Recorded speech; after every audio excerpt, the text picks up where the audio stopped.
आमचें जिवीत आमी भायर उडयना, आमी तें देवा सोबेन दवरलें की आमी चार्ज जाता. आनी चार्ज जाले म्हणटच देवाचो पोरजोळ आमच्या उतरांनी कोन्यांनी चालींतल्यान फांकोंक लागता. हें पातकावीण जिवीत, देवा सोबेन जिवीत.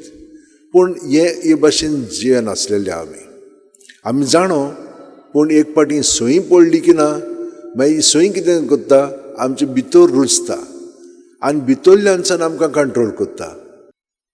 कंप्युटराचेर तुमी जी वापरतात ती जाणा, तिचो तर कितें सारकें करिना जायत तर बेश्टें चुकीचें जालें जाल्यार तें मागीर आमकां समजना कितें आलांक पळय तें वचोन तातूंतलें काडचें पडटा. ते कमांड्स दिल्ले आसा ते मागीरूच तें सारकें आमच्यान वापरूंक जाता. तेच भाशेन भितर जें आमचेर सगळें रुजलेलें आसा तें आमच्यान काडूंक जायना, पूण आमच्यान एक करूंक जाता.